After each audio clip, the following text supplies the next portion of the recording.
বনি ইসরাইলের ভিতরে এক যুবক ছিল, এমন কোনো গুনাহ নাই যে সে করত না। তার গুনার কারণে, অপরাধের কারণে শহরের পরিবেশ নষ্ট হওয়া শুরু হয়েছে। শহরবাসী পরামর্শ করল, এই ছেলে যদি আমাদের শহরে থাকে আমাদের ছেলেপানা নষ্ট করিয়া ফেলাইবে, ওরে শহর থেকে তাড়াইয়া দেওয়া হোক। সবাই পরামর্শ করিয়া যখন ওকে শহর থেকে তাড়াইয়া দিয়েছে, যুবক জঙ্গলের ভিতরে বাইরে একা একা থাকতে থাকতে মশার কামড়, পোকামাকড়ের জ্বালা, বৃষ্টিতে ভেজে রৌদ্রে শুকায়, আসমান তার ছাদ, জমিন তার বিছানা।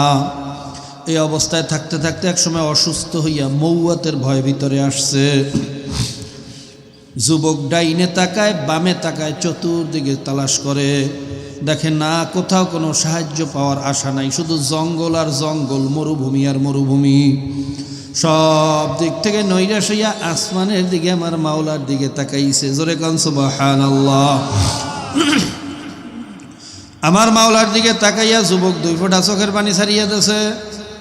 মালিকের কাছে কাকুতি মিনতি করিয়া কান্দে আর বলে, মালিক, দুনিয়ার মানুষ আমাকে লাথি মারিয়া তাড়াইয়া দিয়েছে, তোমার ব্যাপারে শুনছি মাওলা, তোমার দরবার তাড়াইয়া দেওয়ার দরবার না, ভাগাইয়া দেওয়ার দরবার না। যদি আমাকে মাফ করলে তোমার বাদশাহী কমিয়া যায়, আমাকে মাফ করার কোনো দরকার নাই। যদি আমাকে আজাব দিলে, কষ্ট দিলে যদি তোমার ক্ষমতা বাড়িয়া যায়, আমারে আরও আজাব দাও, কোনো দাবি নাই। আর যদি আমার মতো নালায়েককে মাফ করলে তোমার বাদশাহী কমিয়া না যায়, আমাকে আজাব না দিলে যদি তোমার কোনো ক্ষতি না হয়, মাবুদ রে আমারে মাফ করিয়া দাও।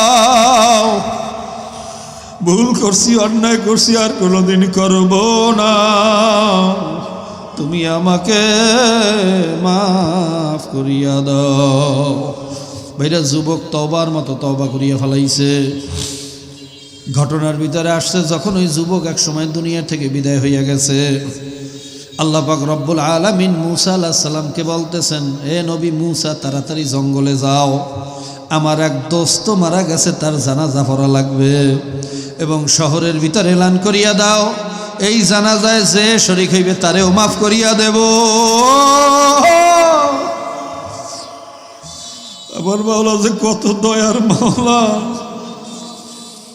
মূসা আলাইহিস সালাম যখন ঘোষণা করিয়া দিলেন, সমস্ত মানুষ জঙ্গলে যাওয়ার পাল্লা শুরু করিয়া দিয়েছে।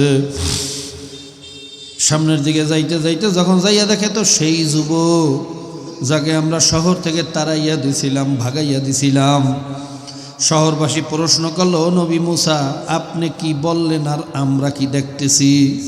এ তো অত্যন্ত নিকৃষ্ট আল্লাহর একজন দুশমন, এর খারাপির কারণে আমরাকে শহর থেকে লাথি মেরিয়া তাড়াইয়া দিছি। এরকম মানুষের জানাজা পড়লে আবার গুনাহ মাফ হবে কিভাবে, আমাদের বুঝে আসে না। মূসা আলাইহিস সালাম মুশকিলে পড়িয়া আল্লাহর কাছে দরখাস্ত করলেন, মালিক, তুমি বললা তোমার দোস্ত, আর শহরবাসী সবাই সাক্ষী দিল তোমার দুশমন। ঘটনাকে আমি তোর কোনো মারেফাত বুঝতে পারলাম না। আল্লাহ পাক রব্বুল আলামিন বলেন, হে নবী মূসা, আমিও সত্য বলছি, শহরবাসীও সত্য বলছে।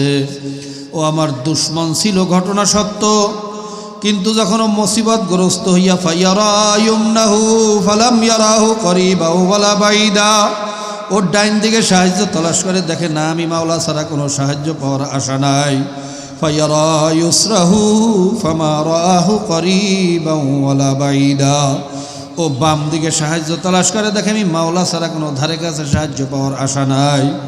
সব দিক থেকে নৈরাশ হইয়া যখন আমার বান্দা আমার দরবারে আসলো, হে নবী মূসা, মান জাআনি মান তাকাররাবা ইলাইয়া তালাক্তাইতাহু মিন বাইদ, जब कोई बंदा बंदी मेरी तरफ आता है, शिकस्ता दिल आता है, टूटा हुआ दिल आता है, जब वो घबरा कर चारी तरफ मायूसी का समंदर दिखता है, आसमान उस पर टूट सा नजर आता है, जमीन उस पर तंग हो जाता है, चारी तरफ के दरवाजे जब उस पर बंद हो जाता है, मेरी दरवाजा कभी बंद नहीं होता, सबाई जखन दरजा बंद करे आमार दरजा तखनो खोला, আমি দরজা বন্ধ করতে জানি না মূসা, আমি মাওলা বড় দয়ার মাওলা, আমি মাওলা বড় মায়ার মাওলা। হে নবী মূসা, তুমি আরো জানিয়ে রাখো, ও তো তঙ্গি দেলওয়ালা ছিল, ছোট দেলওয়ালা, শুধু নিজের জন্যই ক্ষমা চাইছে। ওর ক্ষমা চাওয়ার পদ্ধতিটা আমার কাছে এত ভালো লাগছে। ওর কাকুতি মিনতি, ওর কান্নাকাটি, ওর রোনাজারি আমি মাওলার আরশটারে এমনভাবে গরম বানাইয়া ফেলাইছে। ওই মুহূর্তে যদি একবারও বলতো আল্লাহ দুনিয়ার সবাইরেও মাফ করিয়া দাও, আমি দুনিয়ার সবাইরে মাফ না করিয়া পারতাম না রে মূসা। আমি মাওলা বড় দয়ার মাওলা, আমি মাওলা বড় মায়ার মাওলা। কাজী ভাইরা, ভুল করছি, অন্যায় করছি, বুঝি নাই না বুঝিয়ে করছি। কোথায় যাবা, যাওয়ার কোনো জায়গা নাই। মাওলার দরবারে ফিরিয়ে আসো, মাথাটা নত করিয়া দাও, দেলটারে ভাঙিয়া দাও, চোখের বাড়ি ছাড়িয়া দাও, মালিকের কাছে তওবার মতো তওবা করিয়া ফেলাও। খোদার কসম খাইয়াও বলতে পারি, মাওলা খালি হাতে ফিরাইয়া দেবে না। আমার মাওলা খালি হাতে ফিরাইতে জানে না। মাবুদ রে, আমাদেরকে তুমি মাফ করিয়া দাও। সালমান ফারসি রাদিয়াল্লাহু তাআলা আনহু আল্লাহ রসুল সাল্লাল্লাহু আলাইহি সাল্লামকে পরামর্শ দিয়েছিলেন, ইয়া রাসূলুল্লাহ, ইয়া হাবিবাল্লাহ, আমাদের দেশে এই খন্দক নামক পদ্ধতির মাধ্যমে শত্রুর মোকাবেলা করা হয়। কার দেশে? সবাই বোঝে না কার দেশ? সালমান ফারসির দেশ ছিল কোন দেশ? পারস্য। কোন দেশ? পারস্য কি কোনো মুসলমানের দেশ না কাফেরদের দেশ? অগ্নিপূজক, মূর্তি পূজকদের দেশ, মাজুসিদের দেশ। তাহলে তাদের দেশে খন্দক নামক পদ্ধতিতে শত্রুর মোকাবেলা করে। এই পদ্ধতিটা তাহলে মুসলমানদের পদ্ধতি না, কাদের পদ্ধতি? কিন্তু আল্লাহর রসুল সেই পদ্ধতি গ্রহণ করছেন না করেন না? তা ওইটা জেহাদ হইবে। বর্তমান জমানায় আদর্শ বাস্তবায়নের জন্য ভোট নামক পদ্ধতি নিয়ে আসছে। এখন ভোট দিয়ে মোকাবেলা করলে এটা জেহাদ হবে না? যদি এটা জেহাদ না হয় তাহলে খন্দকের যুদ্ধ জেহাদ না, আফগানিস্তানে ওটা জেহাদ না। আফগানিস্তানে যেই পদ্ধতি অবলম্বন করছে সে পদ্ধতি আল্লাহ রসুলের পদ্ধতি না। কি কথা কন না?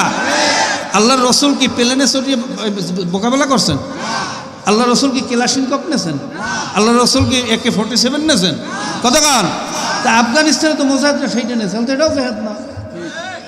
কতক্ষণ না কতুল আহাম্মকের দল। এখন যে কথা বলছি না, দেখবেন কাইলেই তো ফতুয়া শুরু হয়ে গেছে, আমার কাফের বানাই দেবে যে হুজুরে বর্ডারে জেহাদ কইয়ে গেছে। কি কথা ঠিক না? আমাকে কাফের ফতুয়া দেওয়ার আগে হাফিজ হুজুর রহমাতুল্লাহ আলাইকে কাফের ফতুয়া দিয়ে আসো। আমাকে ফতুয়া দেওয়ার আগে আমিন সাহেব রহমাতুল্লাহ আলাইকে কাফের ফতুয়া দাও, তকি ওসমানী দামাত বারকাতুহুমকে কাফের ফতুয়া দাও, এরপর আমার কাছে আসো। তার আগে আসতে চামড়া তুলিয়ে ফেলা হবে। দালালের গোষ্ঠী, দালালের গোষ্ঠী, এই দালালদের কারণে তো ইসলাম হয় না। কি কথা ঠিক না? ঠিক। আল্লাহ পাক রব্বুল আলামিন এই দালালদের থেকে আমাদেরকে হেফাজত করুন। ভাইরা, কি যে মুসিবতে আছে, তুমি কোনো পদ্ধতিও দাও না, অথচ যারা চেষ্টা ফিকির করতেছে এত কষ্ট করিয়া, এত বাইরা ঘাম ঝরাইয়া, জান খুয়াইয়া, রক্ত ঝরাইয়া, জেলে যাইয়া এই আল্লাহ রসুলের আদর্শ বাস্তবায়নের জন্য কিছু মানুষ চেষ্টা করতেছে, তাদের বিরুদ্ধে ফতুয়াবাজি করিয়া বেড়াইতেছে। কি কথা ঠিক না? আল্লাহ পাক রব্বুল আলামিন এই ফাত্তানদের থেকে আমাদেরকে হেফাজত করুন। কাজী বাবা, বড় ফেতনার জমানায় আমরা আছি। আল্লাহ পাকের খাস মেহেরবানি ছাড়া এই রাস্তা চলা বড় কঠিন। আমাদের শায়খ ও মুর্শিদ হযরত পীর সাহেব হুজুর চরমনায় নওয়ার আল্লাহু মারকাদাহু, তিনি বলতেন, আমি অনেক চিন্তা করিয়ে দেখছি পীর মুরিদিতে যে কি মজা আমি ফজলুল করিম খুব ভালো করে বুঝি। শুধু পীর মুরিদিতে কি মজা বাবা, চরমনায় অলগ হচ্ছে ভালো বুঝুন না। বর্তমান জমানায় মনে আর কেউ নাই। কি দাবিটা ভুল করছি না ঠিক করছি? আমরা কি এটা বুঝি না যে হাদিয়া পাওয়া যায়, লোকজনের ভালোবাসা পাওয়া যায়, সব দলের লোক ভাইরা মুরিদ বানানো যায়? কথা ঠিক না? কিন্তু আমি আব্বাজান বলতেন, আমি চিন্তা করে দেখছি কিয়ামতের ময়দানে যদি আল্লাহ পাক ধরিয়ে বসে, ফজলুল করিম, ফজলুল করিম, তোর সামনে জেনার আইন পাশ হয়েছে, মদের আইন পাশ হয়েছে, আমার আদর্শ সমাজ থেকে দূর হয়েছে, তুই আমার আদর্শ বাস্তবায়নের জন্য কি চেষ্টা করছিস? তখন কি উত্তর দেব? সেই উত্তর ঠিক করার জন্য এই কাঁটাযুক্ত রাস্তা, রক্ত ঝরার রাস্তা, মাইর খাওয়ার রাস্তা, জেলে যাওয়ার রাস্তা। কি কথা ঠিক না? কাজী বাবা, এরপরেও যারা বলেন সিয়াসত মে হালাকাত হ্যায়, হুকুমত সে কামিয়াবি নেহি আয়েগা, জেহাদ ফাসাদ হয়। আমি ওই সমস্ত বন্ধুদেরকে বলবো, যদি বলেন হুকুমতের দ্বারা কামিয়াবি হবে না, তাহলে আল্লাহর রসুল হুকুমত প্রতিষ্ঠিত করে ভুল করছেন? সাহাবায়ে কেরাম ভুল করছেন? যদি বলেন সিয়াসাত মে হালাকাত হয়, রাজনীতি আমরা পছন্দ করি না, এটা ধ্বংসাত্মক, তা আল্লাহর রসুল কি রাজনীতি করেন নাই? রাষ্ট্র পরিচালনা করেন নাই? যদি বলেন রাজনীতি পছন্দ করি না, একথা হিন্দুরা বলতে পারে। কারণ হিন্দুদের যে ধর্মীয় নেতা রাধাকৃষ্ণ, সে শুধু ধর্মের নেতা ছিল, রাষ্ট্রের নেতা, রাষ্ট্রের কোনো দর্শন বাইরে। শিখদের নেতা গুরু নানক, সে শুধু ধর্মের নেতা ছিল কিন্তু রাষ্ট্রের নেতা, জোরে গান। গৌতম বুদ্ধ বৌদ্ধদের নেতা, সে শুধু ধর্মের নেতা ছিল, রাষ্ট্রের নেতা। কিন্তু আমার নবী ধর্মেরও নেতা, ধর্মেরও নেতা। তাই যদি বলেন হুকুমত সে কামিয়াবি নেই আয়েগা, রাজনীতি আমরা পছন্দ করি না, আপনি বড় জোর গুরু নানকের উম্মত হইতে পারেন, আপনি ভাইরা শ্রীকৃষ্ণের উম্মত হইতে পারেন, গৌতম বুদ্ধের উম্মত হইতে পারেন, নবী মোহাম্মদের উম্মত হইতে পারেন নাই। এই কথা ঠিক না ভাই? ঠিক। নবী মোহাম্মদের উম্মত হইতে হইলে মসজিদের ভিতরে ধর্ম চলবে, রাষ্ট্রের ভিতরে ধর্ম চলবে। কথা ঠিক না ভাই? ঠিক। আল্লাহ আমাদেরকে বোঝার এবং আমল করার তৌফিক দান করুন। বাইরে যে মদিনার সনদ শোনেন, এই জিনিসটা কি? এটা কি এমন কোনো হালুয়া যে খাইলে পেটের ওষুধ ভালো হয়? এটা কি এমন কোনো তেল যে মাথায় দিলে ঠান্ডা মাথা ঘুম ভালো হয়? তাবিজ বানিয়ে গলায় দিতে হয়? মদিনার সনদটা কি? মদিনার সনদ তো ওই জিনিস, এই দুনিয়ার মধ্যে সর্বপ্রথম যিনি লিখিত সংবিধান প্রণয়ন করছেন আমার নবী জনাবে মুহাম্মদুর রাসূলুল্লাহ সাল্লাল্লাহু আলাইহি ওয়াসাল্লাম। তেনার আগে এই দুনিয়ায় কোনো মনীষী, কোনো সাহিত্যিক, কোনো গবেষক, কোনো বৈজ্ঞানিক লিখিত কোনো সংবিধান প্রণয়ন করতে পারেন নাই। সেই লিখিত সংবিধান কিভাবে রাষ্ট্র চলবে, কিভাবে বিচার হবে, সেই সংবিধানের নামই তো হইল মদিনার সনদ।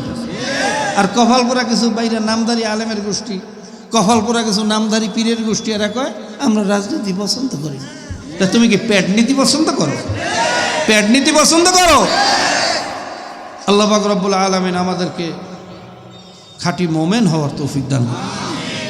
বাইরে যে কথাগুলো বললাম, একটু বলেন তো কথাগুলো কি সত্য বললাম না মিথ্যা বললাম?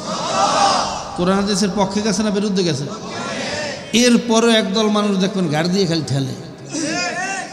এই মাহফিলের পরে সমালোচনা শুরু হয়ে যাবে, কি থাকবে না? থাকবে না? এগুলো হলো সব কপাল পোড়া। কি পোড়া? বর্তমান জমানায় এইসব আলোচনা শুনলে অনেকের শরীরের মধ্যে আগুন জ্বলে, আমি জানি। ইমাম সাহেব মসজিদে ওয়াজ করে সুদের 70টা গুনাহ, তার সবচেয়ে ছোট গুনাহ মায়ের সাথে জেনা করা। যেরকম নাউজুবিল্লাহ। সুদদাতা, সুদ গ্রহীতা, সুদের হিসাব রক্ষক, সুদের সাক্ষ্যদাতা সব জাহান্নামে। বয়ান করিয়া নামছে, জুমার নামাজ শেষ, সভাপতি সাহেব ধরছে, ইমাম সাহেব ওয়াজ আর পান্না পিটছে গিয়া, আমি সুদ একলা খাই, সুদ তো এলাকার আরো মানুষে খায়, আমি সব ওয়াজগুলো আমার দিক সেই করবেন, এর লেগে আমার ইমাম সাহেব বানাইস। সুদের ওয়াজ বন্ধ। পরের ভারবা করছে এটা পর্দার ওয়াজ, মহিলাদের পর্দার গুরুত্ব, পর্দার আজমাত, পর্দার হায়বাত, সেক্রেটারি সাহেব ধরছে। ইমাম সাহেব বয়ানটা কি করলেন? সব আমার দিক চাইয়েছি, এমনি কি বয়ানটা করলেন? আমার মাইয়েই একলা বেপর্দা চলে, একলা বেহায়া, আরো তো আছে, এগুলো দেখেন না? কি বিপদ! এখন হক কথা বলতে গেলে তো কেউ না কেউ বেজার হইবি। ঠিক কথা ঠিক না? এই জন্য হক কথা বন্ধ করা যাবে? আল হক্কু মুররুন, হক কথা তিতা। হক কথা কি? কিন্তু সাকিতু আনিল হককে শয়তানুল আখরস। হক কথা জানার পরে যারা চুপ থাকবে এটা হলো গঙ্গা শয়তান। কাজে আপনারা আমার গালি দিতে পারেন, আমারে ভাইরা যা ইচ্ছা তা বলতে পারেন, কিন্তু গঙ্গা শয়তানই তো কবরে যাওয়া যাবে না। মিডিয়া সুন্নাতের খালি আলোচনা শুনতে ভালো লাগে, এই ফজিলত, ওই আমল করো, ওই ফজিলত, আসমান জমিন পাহাড় পরিমাণ সোয়াব, এত সোয়াব রাখবা কই? ইমানের দি তলা ফুডুয়া। কি কথা ঠিক না? আগে ইমানের তলা ঠিক করো, তারপর ইবাদত করো, কাজে লাগবে। ইমানের তলা ফুটা করিয়া ইবাদত করলে কোনো কাজে লাগবে? জোরে বলেন লাগবে। এরপরেও আমি বলছি বাবা, আমার এই কথাগুলো যদি আমার বানান্যা ঘাটতারা মন করা হইয়া থাকে, আমি কোনো মুফতি না, মুহাদ্দিস না, আমার কোনো ফতুয়া বিভাগ নাই। আমরা যে কথাগুলো বলতেছি আমাদের আকাবেররা মুরব্বীরা যেই ফতুয়া দিয়ে গেছে সেইটা নকল করি আপনাদেরকে শুনাইতেছি। নতুন কোনো মাসালা ইস্তেমবাদ আমরা করি, জোরে কোন করি? যদি তোমাদের কোনো একতলাপ থাকে কাফের ফতুয়া দিতে হয়, আমাদের আকাবেরদের আগে কাফের ফতুয়া দিয়ে আসো। কি কথা ঠিক না? তারপরেও বলছে যদি আমার কথা গার্তারা বানান্য হয়, এই মাহফিলের পরে সবাই মিলে আমার জুতো মারিয়েন, আমার গায়ে থুতু মারিয়েন, আমার কোনো দাবি নেই। আর যদি এই কথাগুলো একমাত্র দিনের জন্য, আল্লাহর মহব্বতে, আল্লাহর নবীর মহব্বতে, দিনের মহব্বতে বলিয়ে থাকি, বাবা পায়ে হাত দিয়েও বলিয়ে গেলাম আপনিও কবরে যাইবেন, আমিও কবরে যাব। কি নিয়ে কবরে যাইতেছি? এই মুসলমানি, এই ইমানদারি মাওলার দরবারে এক সেকেন্ড টেকবে কিনা হিসাব নিকাশ মিলাইয়া তারপর মাওলার কবরে যাইও। কারণ কবরে কোনো পরিচয় দিয়ে কাজ হবে না। আমি মুফতি, আমি মুহাদ্দিস, আমি চরমুনের পীর, আমি চরমুনের মুরিদ, এ সমস্ত পরিচয় কবরে শুনবে? জোরে বলেন শুনবে? আল্লাহর রাসূল সাল্লাল্লাহু আলাইহি ওয়াসাল্লাম তার মেয়ে ফাতেমা রাদিয়াল্লাহু তাআলা আনহাকে কি নিয়ত করছিলেন? ইয়া ফাতেমা আনকিজি নাফসাকি মিনান নার, হে ফাতেমা তুমি নিজেকে নিজে জাহান্নামের আগুন থেকে বাঁচাইয়া তারপর মাওলার কবরে যাইয়া শুইও। কবরে যাইয়া যদি বলো আমি নবীর মেয়ে, মা এ কথা কিন্তু কবরে শুনবে না। বাইরে আর কোনো ওয়াজ নাই, আর কোনো আলোচনা নাই, ওয়াজ শুধু একটা, আল্লাহর রসুল যদি তার মেয়েকে এই কথা বলতে পারেন, খাতুনে জান্নাত মা ফাতেমা, সৈয়দা শাবাবি আহলুল জান্নাহ, যারা যুবকদের সর্দারি করবে বেহেশতের ভিতরে, সেই হাসান হোসেন রাদিয়াল্লাহু তাআলা আনহুমার কলিজার টুকরা মা ফাতেমা, আলী কাররামাল্লাহু ওয়াজহুর জীবন সঙ্গিনী সহধর্মিনী, তার প্রিয়তমা স্ত্রী ফাতেমা, জোরে কোন সুবহানাল্লাহ। সব কিছু বাদ দিলে আল্লাহর নবীর মেয়ে ফাতেমা। এ আবার কেমন নবী? সাধারণ কোনো নবী না। যেই নবীকে সৃষ্টি না করলে গোটা দুনিয়ার বালুকণাও সৃষ্টি হইতো না। যেই নবী বেহেশতে প্রবেশ না করলে কোনো নবী রাসূল বেহেশতে যাওয়ার অনুমতি পাবেন না। আগের জমানার নবীরা যেই নবীর উম্মত হওয়ার জন্য মাওলার কাছে দরখাস্ত করছেন, মাওলা হে যদি তুমি আমাদেরকে নবী না বানাইয়া তোমার হাবিবের উম্মত বানাইতা কতই না ভালো হইতো। সবাই বলুন সুবহানাল্লাহ। আল্লাহর নবীর প্রশংসা, তার পরিচয় আমি কিভাবে দেব? এক কথায় আল্লাহর পরই যার স্থান, জোরে কোন সুবহানাল্লাহ। ভাইরা সেই নবী যদি তার মেয়েকে বলতে পারে ফাতেমা জাহান্নামের আগুন থেকে না বাঁচিয়া কবরে যাইও না, তাহলে তোমার আমার মতো মোল্লা মৌলবীর অবস্থা কি হইবে? বাবা পায়ে হাত দিয়ে বলিয়া গেলাম হিসাব নিকাশ না মিলাইয়া কবরে যাইও না। তবে হ্যাঁ, ভুল করছি, অন্যায় করছি, বুঝি নাই না বুঝিয়া করছি, শয়তানের ধোকায় পড়িয়া করছি, দুনিয়ার মহাব্বতে পড়িয়া করছি। এখন কি করবা? তওবা করিয়া ফেলাও। যদি তওবার মতো তওবা করতে পারি, খোদার কসম খাইয়াও বলতে পারি আমার মাওলা বান্দা বান্দিরে খালি হাতে ফিরাইতে জানে না। সবাই বলুন সুবহানাল্লাহ। ভাইরা আমার মাওলা কেমন দয়ার মাওলা আমার বুঝাইয়া বলার যোগ্যতা নাই। ছোট্ট একটা ঘটনা, বনি ইসরাইলের ভিতরে এক যুবক ছিল, এমন কোনো গুনাহ নাই যে সে করত না। তার গুনার কারণে, অপরাধের কারণে শহরের পরিবেশ নষ্ট হওয়া শুরু হয়েছে। শহরবাসী পরামর্শ করল এই ছেলে যদি আমাদের শহরে থাকে আমাদের ছেলেপানো নষ্ট করিয়া ফেলাইবে, ওরে শহর থেকে তাড়াইয়া দেওয়া হোক। সবাই পরামর্শ করিয়া যখন ওকে শহর থেকে তাড়াইয়া দিয়েছে, যুবক জঙ্গলের ভিতরে ভাইরা একা একা থাকতে থাকতে মশার কামড়, পোকামাকড়ের জ্বালা, বৃষ্টিতে ভেজে রৌদ্রে শুকায়, আসমান তার ছাদ, জমিন তার বিছানা। এই অবস্থায় থাকতে থাকতে একসময় অসুস্থ হইয়া মৌয়াতের ভয় ভিতরে আসছে। যুবক ডাইনে তাকায়, বামে তাকায়, চতুর্দিকে তালাশ করে, দেখে না কোথাও কোনো সাহায্য পাওয়ার আশা নাই, শুধু জঙ্গল আর জঙ্গল, মরুভূমি আর মরুভূমি। সব দিক থেকে নৈরাশ হইয়া আসমানের দিকে, আমার মাওলার দিকে তাকাইছে। জোরে কোন সুবহানাল্লাহ। আমার মাওলার দিকে তাকাইয়া যুবক দুই ফোঁটা চোখের পানি ছাড়িয়া দিয়েছে। মালিকের কাছে কাকুতি মিনতি করিয়া কান্দে আর বলে, মালিক দুনিয়ার মানুষ আমাকে লাথি মারিয়া তাড়াইয়া দিয়েছে, তোমার ব্যাপারে শুনছি মাওলা, তোমার দরবার তাড়াইয়া দেওয়ার দরবার না, ভাগাইয়া দেওয়ার দরবার না। যদি আমাকে মাফ করলে তোমার বাদশাহী কমিয়া যায়, আমাকে মাফ করার কোনো দরকার নাই। যদি আমাকে আযাব দিলে, কষ্ট দিলে যদি তোমার ক্ষমতা বাড়িয়া যায়, আমারে আরও আযাব দাও, কোনো দাবি নাই। আর যদি আমার মতো নালায়েককে মাফ করলে তোমার বাদশাহী কমিয়া না যায়, আমাকে আযাব না দিলে যদি তোমার কোনো ক্ষতি না হয়, মাবুদ রে আমারে মাফ করিয়া দাও।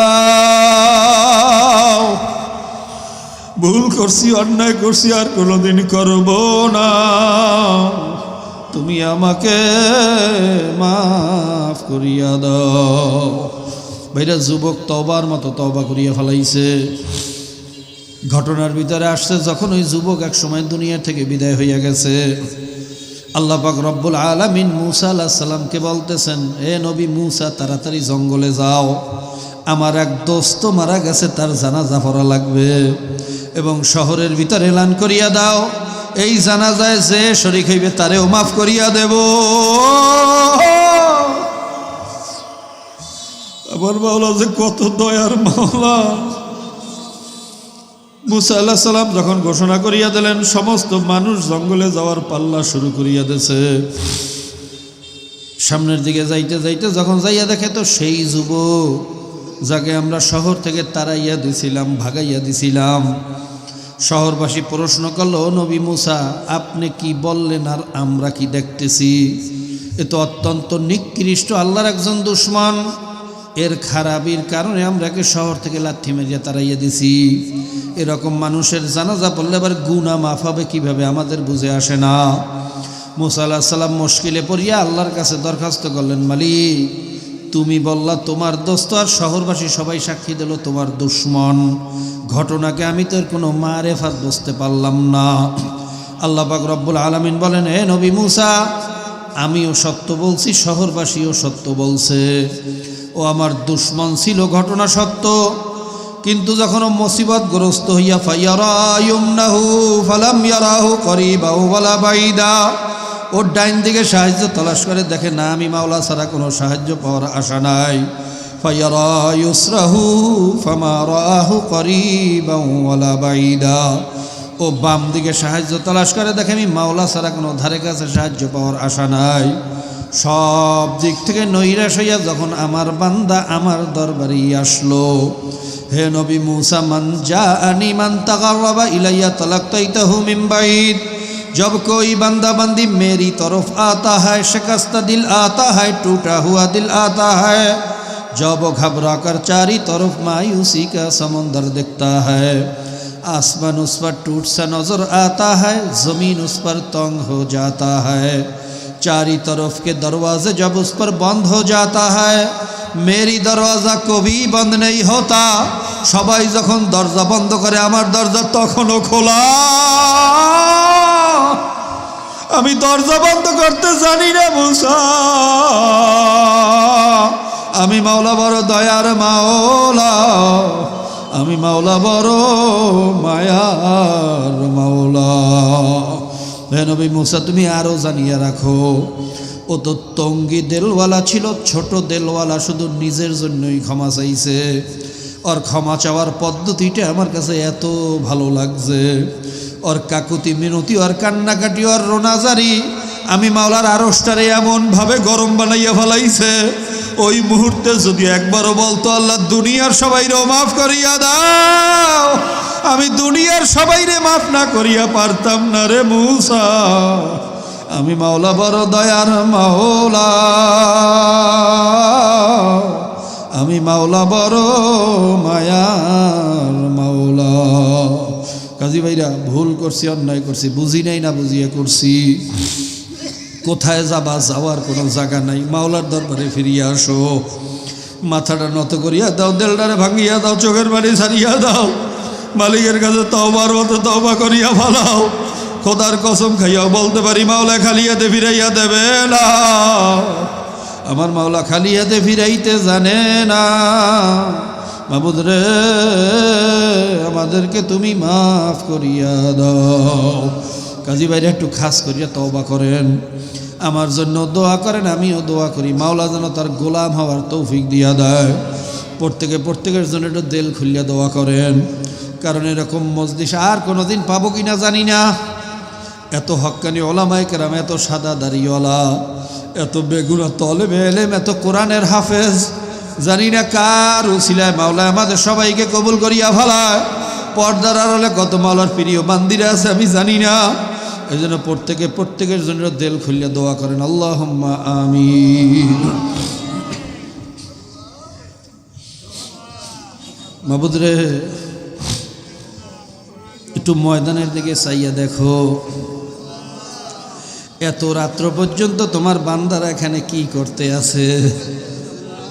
পেটে ক্ষুধা লাগছে তারপরও ওঠে না, ঘুমে ধরছে তারপরও লড়ে না, সারাদিন কাজকর্ম করছে, এত রাত্র পর্যন্ত কেন বসিয়া রইছে? এ জায়গা থেকে থাকার জন্য আসে না, খাওয়ার জন্য আসে না, একমাত্র তোমার মহাব্বত ছাড়া আর কোনো কারণ হইতে পারে না। একটা মানুষকেও খালি হাতে ফিরাইয়া দিও না। মাবুদ, যেভাবে আলোচনা করার দরকার সেই যোগ্যতা তো আমার নাই। আমি শুরুর দিকে সামান্য ইসলাম মুসলমান একটু বোঝানোর চেষ্টা করছি। আমার মতো নালায়েকের দ্বারা ইসলাম মুসলমানই বোঝানো সম্ভব না।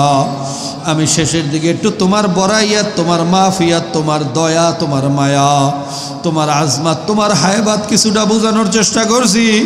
মাবুদ রে, পিপিলিকার দ্বারা কোনোদিন পাহাড়ের পরিচয় দেওয়া সম্ভব না, গোলামের দ্বারা কোনোদিন মালিকের পরিচয় দেওয়া সম্ভব না, আমার দ্বারা তোমার পরিচয় দেওয়া কোনোদিন সম্ভব না। তোমার পরিচয় তুমি দিয়া দাও, তুমি দিয়া দাও, তুমি দিয়া দাও। একটা মানুষকেও খালি হাতে ফিরাইয়া দিও না, একটা মানুষকেও মাহরুম করিও না। সবাইকে তুমি কবুল ও মঞ্জুর করিয়া লও। ভাইরা, দুই ফোঁটা চোখের পানি ফেলাইয়া নিজের গুনার কথা মনে করিয়া একটু মালিকের দরবারে ভালো করিয়া কান্দেন আর মাপ চান। যদি কান্না নাও আসে, কান্নার জন্য ভান ধরেন, বাহানা করেন। কারণ হাদিসের ভিতরে আসছি, বুকু ইবকু ইল্লাম তাবকু ফাতাবাকু, তোমরা কান্দো কান্দো, যদি কান্না না আসে কান্নার ভান ধরো। মুখটারে ভাঙ্গিয়া ছুটিয়া মাথাটারে নত করিয়া কান্নার জন্য চেষ্টা করো। দেখবা একসময় আল্লাহর ফজল করমের চক্ষু দিয়া পানি চলিয়া আসবে। আর যদি মাওলার ভয়ে, মাওলার মহাব্বতে চক্ষু দিয়া পানি বাইর হইয়া যায়, মান বাকা মিন খাশিয়াতিল্লাহি ফাকাদ হারামাল্লাহু ওয়া তিলকা আইনা আলান নার, চোখে পানিওয়ালা বান্দা বান্দিদের উপরে জাহান্নামের আগুন হারাম। চোখের পানি আমার মাওলা সহ্য করতে পারে না, চোখে পানিওয়ালা বান্দা বান্দিদের মাওলা খালি হাতে ফিরাইতে পারে না। সমস্ত আল্লাহর ওলিদের ইতিহাস পড়িয়া দেখো, চোখে পানি ছাড়া কোনো অলি হইতে পারেন না। সাহাবায়ে কেরামদের ইতিহাস পড়িয়া দেখো, মাওলার দরবারে কেমন কান্না কানছে। ওমর ফারুক রাদিয়াল্লাহু তাআলা আনহু কানতে কানতে গালের ভিতরে কালো দাগ পরাইয়া ফেলাইছে। ওসমান গনি রাদিয়াল্লাহু তাআলা আনহু কবরের পাশ দিয়ে হাঁটতেই পারতেন না, কবর দেখলি হাউমাউ করিয়া কান্না শুরু করিয়া দিত। আলী রাদিয়াল্লাহু তাআলা আনহু ওযু করতে গেলে চেহারা লাল হইয়া যাইত, নামাজের ভিতরে দাঁড়িয়ে গেলে থর থর থর থর থর থর করে কাঁপতো। আল্লাহ, তারা তো তোমারে ভয় করছে, আমরাও তো ভয় করি। তারাও নামাজ পড়ছে, আমরাও পড়ি। আল্লাহ ভাইরা, সন্তান যদি বাবা মায়ের ভয়ে কাঁদতে পারে, ছাত্র যদি ওস্তাদের ভয়ে কাঁদতে পারে, আসামি যদি পুলিশের ভয়ে কাঁদতে পারে, আমার মাওলা কি এতই ছোট হইয়া গেল? আমার মাওলা কি এতই ছোট হইয়া গেল? আমার মাওলার ভয়ে কেন শরীর কাঁপে না? আমার মাওলার ভয়ে কেন চোখে পানি আসে না? আসলে কপাল বুড়িয়ে গেছে, আর কিছু না। या अल्लाह, हम जलील है, नखार है, नादान है, गुनाहगार है, बदकार है, खबीस है, चोर है, डकात है, सब कुछ है, लेकिन तेरे हबीब के उम्मत तो है। अल्लाह, আমরা চোর, আমরা ডাকাইত, আমরা সুদখোর, আমরা ঘুষখোর, আমরা মদখোর, আমরা জেনাখোর, আমরা সব কিছু, আমাদের চেয়ে খারাপ আর কেউ নাই। কিন্তু যতই খারাপ হই তোমার হাবিবের উম্মত, যতই খারাপ হই কপাল করে তোমার হাবিবের উম্মত হইয়া গেছি। তোমার হাবিবের তোফাইলে আমাদেরকে মাফ করিয়া দাও, তোমার দোস্তের খাতিলে আমাদেরকে কবুল করিয়া লও।